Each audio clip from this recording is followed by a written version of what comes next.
Seguramente escuchaste muchas veces hablar sobre el famoso accidente cerebrovascular o simplemente ACV. Probablemente tuviste algún familiar o algún conocido que presentó esta patología. Según la Organización Mundial de la Salud, se estima que cada año se producen alrededor de 15 millones de ACV en todo el mundo. De estos, aproximadamente 5 millones resultan en muerte y otros 5 millones resultan en incapacidad permanente. Afecta a todo tipo de personas, sin embargo, la probabilidad o el riesgo aumenta significativamente con la edad. En este video te quiero contar un poco más sobre esta enfermedad. Un ACV, o también conocido en algunos lugares como ictus o stroke, es una afección médica que ocurre cuando el flujo sanguíneo en alguna parte de nuestro cerebro se ve afectado, ya sea por una disminución o una interrupción de forma significativa. Esto puede darse producto de una obstrucción al flujo sanguíneo, en este caso tenemos a lo que es el ACV isquémico, o se puede dar por una ruptura de un vaso sanguíneo generando lo que conocemos como ACV hemorrágico. Cuando se produce un ACV isquémico, que de hecho es el más común en un 80% de los casos, un coágulo de sangre bloquea el flujo sanguíneo en una de las arterias cerebrales, impidiendo de esta forma la llegada del oxígeno y los nutrientes a las células cerebrales, resultando luego, en el peor de los casos, en la muerte celular, en la muerte de las células nerviosas. En el caso del ACV hemorrágico, lo que se produce es una ruptura de un vaso sanguíneo, es decir, se produce una hemorragia, el cerebro se llena de sangre. Por lo tanto, como te imaginarás, un ACV es una emergencia médica,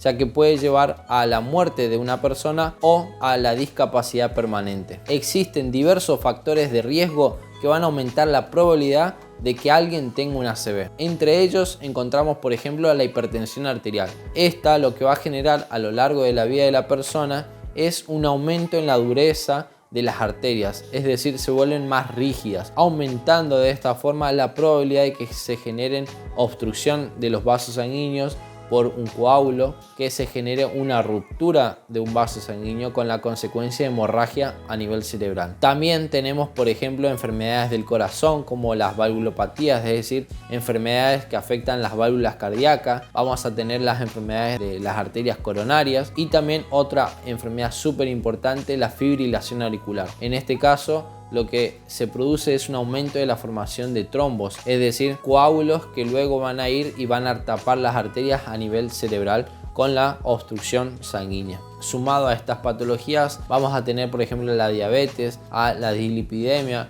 que básicamente es un trastorno en los lípidos, en los triglicéridos. Van a aumentar la probabilidad de que se tapen las arterias, es decir, que se obstruya el flujo sanguíneo, que se interrumpa el flujo sanguíneo a nivel cerebral y por lo tanto generar un ACV. Obviamente no tenemos que olvidar del tabaquismo, del sedentarismo, de la historia familiar, de la obesidad y también del consumo excesivo de alcohol. Ahora te preguntarás cuáles son los signos y síntomas de un ACV. Bueno, en general estos van a variar según el área del cerebro afectada y según la gravedad. Los síntomas más comunes van a ser la debilidad o el entumecimiento en alguna parte del rostro, de los brazos, de las piernas. También la persona va a tener dificultad para hablar o para entender el lenguaje. Se pueden presentar mareos de forma súbita. Se puede presentar una cefalea, un dolor de cabeza intenso. Generalmente el paciente lo describe como el peor de su vida. Alteraciones visuales, puede haber una visión borrosa o incluso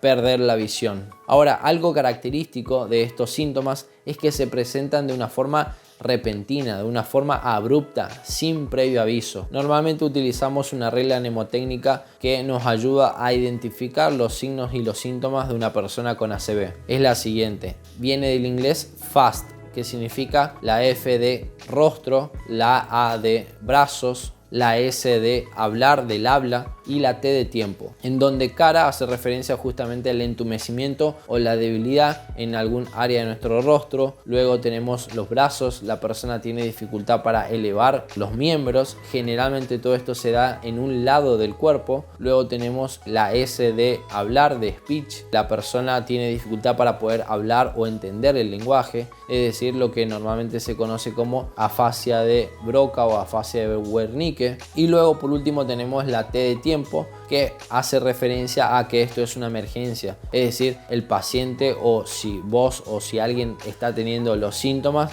requiere una atención médica de forma inmediata, no hay que perder tiempo. Ahora, ¿cómo se puede prevenir una ACV? Bueno, en primera instancia es necesario controlar la presión arterial. Mantener la presión arterial es crucial en todo esto. Esto lo vamos a lograr en primera instancia controlando lo que son los estilos de vida, disminuyendo el consumo de sal, realizando ejercicio físico, evitando el sedentarismo, y también se puede controlar en algunos pacientes de forma farmacológica, es decir, a través de medicamentos. También es importante el control de las enfermedades crónicas. Hoy te hablaba, por ejemplo, algunas enfermedades o patologías que son factores de riesgo para producir esta enfermedad. Tenemos a la fibrilación auricular, a las enfermedades coronarias, a la diabetes. Entonces es importante tenerlas bajo control. Todo esto lo vamos a realizar también mejorando o cambiando nuestros hábitos de vida, teniendo un estilo de vida saludable, realizando ejercicio físico, teniendo una dieta equilibrada, rica en vegetales, disminuir el consumo de grasas e hidratos de carbono, disminuir o evitar en realidad el consumo de